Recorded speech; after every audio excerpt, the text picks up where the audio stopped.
ఓం నమ శివాయ శ్రీమాత్రే నమః. మిత్రులకి శ్రేయభిలాషులకి అలాగే నన్ను ఇంతగా ఆదరిస్తున్న యూట్యూబ్ ప్రేక్షకులందరికీ కూడా పేరు పేరు ధన్యవాదాలు.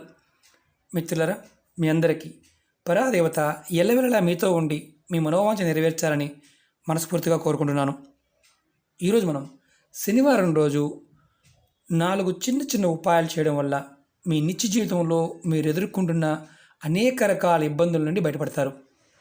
అన్నిటికంటే ముఖ్యమైనది ఏంటంటే పితృదేవతల యొక్క ఆశీర్వాదం లభిస్తుంది. అలాగే జాతకంలో శని దోషాల నుండి బయటపడతారు. అదృష్టం మిమ్మల్ని వరిస్తుంది. మీ దౌర్భాగ్యం తొలగిపోతుంది. చాలామంది ఏంటంటే, గురువుగారు మాకు కలిసి రావడం లేదు, పితృదోషాలు ఉన్నాయి, వాటి నుంచి బయటపడడానికి తేలికైన మార్గం చెప్పండి అని చాలామంది అడుగుతూ ఉన్నారు. అంతకుముందు వీడియోలో కూడా చెప్పాను. ఈ ఉపాయాలు చేయడం వల్ల, ఈ 4 చిన్న చిన్న ఉపాయాలు చేయడం వల్ల ఖచ్చితంగా మీ జీవితంలో అద్భుతమైన మార్పు వస్తుంది. వీడియోని స్కిప్ చేయకుండా పూర్తిగా చూడడానికి ప్రయత్నం చేయండి. అలాగే మీకు ఈ వీడియో నచ్చినట్లయితే లైక్ చేయండి, ఛానల్ని సబ్స్క్రైబ్ చేసుకోండి, పక్కనే ఉన్న గంట సింబల్ యాక్టివేట్ చేసుకోండి, 10 మంది మిత్రులకి షేర్ చేయండి. శనివారం రోజున ఈ ఉపాయాలు చేయాలి. మీరు ఈ ఉపాయం చేయడం వల్ల కలిగే లాభం చెప్తాను, ఎందుకు చేయాలో కూడా చెప్తాను.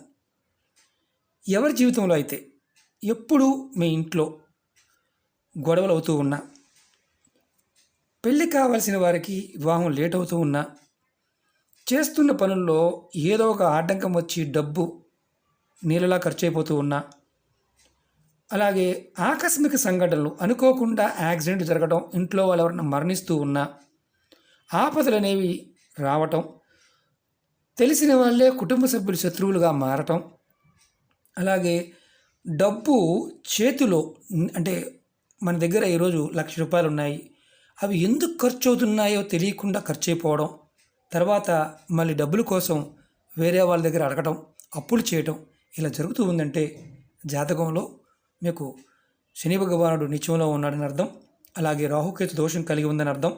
పితృదేవతల యొక్క కోపము అంటే శాపాలు కూడా ఉన్నాయని అర్థం.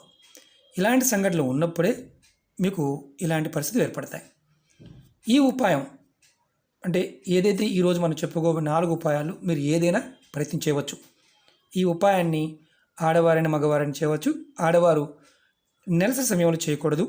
అలాగే ఆహార నియమాలు అంటూ ఏమీ లేవు 4 ఉపాయాలకు కూడా. అలాగే మీరు ఒకటి గుర్తుంచుకోవాల్సింది ఏంటంటే, ఈ ఉపాయానికి తలస్నానం కూడా చేయవలసిన అవసరం లేదు. చాలామంది అడుగుతూ ఉంటారు, తలస్నానం చేయాలా చేయకూడదా అని.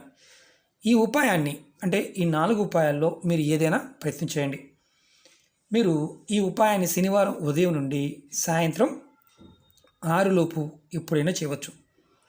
6 తర్వాత మాత్రం చేయకూడదు. మీరు శనివారం నాడు ఒక రావి చెట్టు మొదల్లో కొంచెం నీరు తీసుకోండి, అలాగే కొంచెం బెల్లం తీసుకోండి, నీళ్ళల్లో బెల్లం కలపండి. కొద్దిగా కలిపి రావి చెట్టు మొదల్లో పోయండి. అది మీ ఇంటి దగ్గర ఉన్న చెట్టు అయినా పర్వాలేదు, దేవాలయంలో ఉన్న చెట్టు అయినా పర్వాలేదు, అలాగే బయట ఎక్కడున్నా సరే పర్వాలేదు, చెట్టు మొదల్లో పోయండి. తర్వాత ఇలా 4 ఒత్తులు వేసి మట్టి ప్రమిదిలో ఆవు నెయ్యి పోసి దీపారాధన వెలిగించండి. ఆవు నెయ్యితో దీపారాధన చేయండి. 4 ఒత్తులు వేయండి. ఇది మీరు చేయటం వల్ల కలిగే లాభం చెప్తాను. ఈ దీపం వెలిగించి మీరు ఇలా చేయడం వల్ల మీకు లక్ష్మీ ప్రసన్నత కలుగుతుంది. అలాగే పితృదేవతల యొక్క ఆశీర్వాదం లభిస్తుంది. అంటే మామూలుగా ఈ చెట్టు దగ్గర చేస్తున్నప్పుడు మీ ముఖం వచ్చి తూర్పు వైపుకి ఉండాలి. ఇది చేయడం వల్ల ఇంకొక లాభం ఏంటంటే, జాతకంలో రాహుకేతువులు, శని భగవానుడు చెడు దృష్టి మీ మీద ఉండదు, అంటే ఒకవేళ ఉన్నా అది తొలగిపోతుంది. మీరు ఎదుర్కొంటున్న అనేక రకాల ఇబ్బందులు, సమస్యల నుంచి బయటపడతారు. మీరు ఇంట్లో కుండీలో రావి చెట్టు ఉన్నా చేసుకోవచ్చు, గుడిలో ఉన్న చేయవచ్చు, బయట ఉన్న చేయవచ్చు. ఈ ఉపాయాన్ని 7 శనివారాలు చేయాలి. ఆడవారు నెలసరి సమయంలో చేయకూడదు. ఒక వారం చేసిన తర్వాత సడన్గా నెలసరి వచ్చింది, ఆ వారం ఆపేయండి, కంటిన్యూ తర్వాత చేయండి. అవకాశం ఉంటేనే ప్రయత్నించేయండి. ఇది మొదటి ఉపాయం. రెండో ఉపాయం, శనివారం నాడు మీరు పేదవారికి వస్త్రదానం చేసి తీపి పదార్థాన్ని వారికి దానంగా ఇవ్వండి. అంటే వస్త్రదానం అంటే మేము అంత చేయలేమండి అనేవారు కర్చీఫ్నైనా దానం చేయండి. లేదా మీకు స్వీట్ పెట్టలేమంటే బెల్లం ముక్కనైనా సరే వారికి ఇవ్వండి. దీనివల్ల ఈ పని చేయడం వల్ల శనిదేవుని యొక్క ఆశీర్వాదం లభిస్తుంది. శనిగ్రహ దోషాల నుండి బయటపడతారు. చాలా చిత్రం ఏంటంటే మీ అదృష్టాన్ని మీరు సంపాదించుకోగలుగుతారు. ఆయన శాంతిస్తే చాలు మనం చేసే పనుల్లో ఆటంకాలు లేకుండా అద్భుతమైన ఫలితం ఉంటుంది. అలాగే మూడోది చెప్తాను. శనివారం రోజున ఆంజనేయ స్వామి ముందు మీరు కూర్చొని హనుమాన్ చాలీసా చదవండి. మీరు స్నానం చేసి చేయండి, ఇవన్నీ కూడా స్నానం చేసి చేయండి. తలస్నానం చేయవలసిన అవసరం లేదని చెప్తున్నాను. మీరు ఇది దేవాలయంలో చేయవచ్చు, లేదంటే ఇంటి దగ్గర కూర్చునైనా హనుమాన్ చాలీసా చదువుకోవచ్చు. గుడిలో చేస్తే త్వరగా ఫలితం ఉంటుంది. మనకు కలిగే లాభం చెప్తాను. ఆపదలు అలాగే ఆకస్మిక సంఘటనలు ఇలాంటి వాటి నుండి బయటపడవచ్చు. ఎవరైతే ప్రతిరోజు హనుమాన్ చాలీసా చదువుతూ ఉంటారో వారి కుటుంబంలో ఆపదలు అనేవి వచ్చినా అలా తొలగిపోతాయి. అది స్వామివారిని ఆరాధించే వారికి ఆకస్మిక సంఘటనలు, ప్రమాదాలు, కుటుంబ ప్రమాదాలు అంటే ఏదైనా యాక్సిడెంట్లు అవ్వడం కానీ, సీరియస్ ఇంజ్యూరీస్ అయ్యి మరణించడం కానీ అలాంటివి జరగకుండా స్వామివారు కాపాడతారు. ఇది శనివారం నాడు. మిగతా రోజులు చేసినా చేయకపోయినా శనివారం రోజున కంపల్సరిగా ప్రయత్నం చేయండి. మీరు దేవాలయానికి వెళ్ళే అవకాశం లేకపోతే మీ ఇంట్లో దేవుడి ముందు కూర్చున్నా, అంటే మీ ఇంట్లో ఆంజనేయ స్వామి పటం ఉన్నా, రాముల వారి పటం ఉన్నా, అంటే రాముల వారి ఫ్యామిలీతో పాటు స్వామివారు ఉన్నా అక్కడ కూర్చునైనా చేయవచ్చు. ఇది ఇంటి దగ్గర చేసిన ఫలితం అలాగే ఉంటుంది. అలాగే శనివారం రోజున నాలుగో పాయింట్ చెప్తాను. మీరు నువ్వుల నూనె కానీ, ఆవ నూనె కానీ, అంటే ఆవాల నూనె కానీ, ఈ రెండిట్లో ఏదో ఒక నూనెలో కొంచెం గిన్నెలో తీసుకొని మీ ముఖం చూసుకోండి. చూసుకున్న తర్వాత ఆ గిన్నెతో పాటు మీరు మీ దగ్గరలో ఉన్న శనీశ్వరుని ఆలయంలో పెట్టి వచ్చేసేయండి. మీరు ఇంకేం చేయాల్సిన అవసరం లేదు, పెట్టి వచ్చేయడమే. ఈ విధంగా చేయడం వల్ల మీ దౌర్భాగ్యం తొలగిపోయి అదృష్టం మిమ్మల్ని వరిస్తుంది. ఎన్ని వారాలు చేయాలి అని అనుమానం ఉంటుంది. ఇది మీరు మీకు మార్పు కనిపించే వరకు ప్రతి శనివారం నాడు చేయవచ్చు. చాలామంది ఏమంటుంటారంటే, గురువుగారు మాకు జపాలు చేయించుకున్నామండి, అలాగే మేము దేవాలయ దర్శనం చేశామండి, అయినా తగ్గడం లేదు అనేవారు ఈ చిన్న చిన్న పరిహారాలని మనస్ఫూర్తిగా నమ్మి ప్రయత్నించేయండి. ఫలితం వచ్చి తీరుతుంది.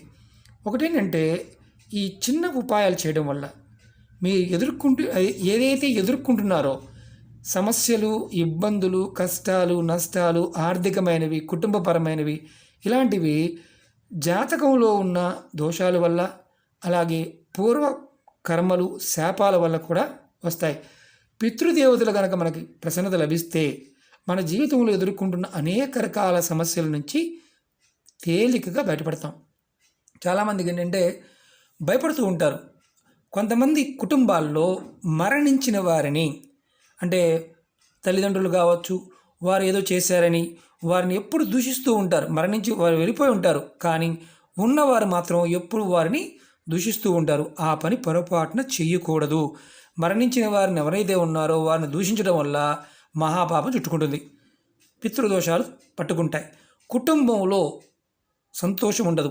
ఎవరైతే పెద్దలు మరణించిన వారిని తిడుతూ ఉంటారో వారికి మనశ్శాంతి లేకుండా ఉంటుంది. వారి పిల్లలు కానీ, వారి భర్త కానీ ప్రేమగా చూడలేరు. అలాగే తల్లిదండ్రులైనా సరే మరణించారు, వారు ఏదో చేయలేదని పిల్లలు కూడా అంటే ఆ ద్వేషంతో మరణించిన వారు తిడుతూ ఉన్న వారికి కూడా కలిసి రాదు. ఇది గుర్తుంచుకోవాల్సిన విషయం. చాలామంది తెలియక చేసే తప్పులు ఇవన్నీ ఒకవేళ చేస్తూ ఉంటే సరిచేసుకోండి. అలాగే ఈ 4 ఉపాయాల్లో 4 చేయాలా, ఒకటి చేసి సరిపోతుందా అని అనుమానం ఉంటుంది. మీరు ఏది చేయగలిగితే అది ప్రయత్నించేయండి. ఎందుకంటే తేలికైన ఉపాయాలు తంత్రంలో మీకు త్వరగా ఫలితాన్ని ఇస్తాయి. కానీ నమ్మికతో ఉండాలి, నమ్మి చేయాలి. నమ్మకం లేని వారు పొరపాటున ప్రయత్నం చేయవద్దు. ఎందుకంటే ప్రాకృతికమైన శక్తిని మనం నమ్మి విశ్వసించి చేయటం వల్ల ఆ శక్తి మనకు వస్తుంది.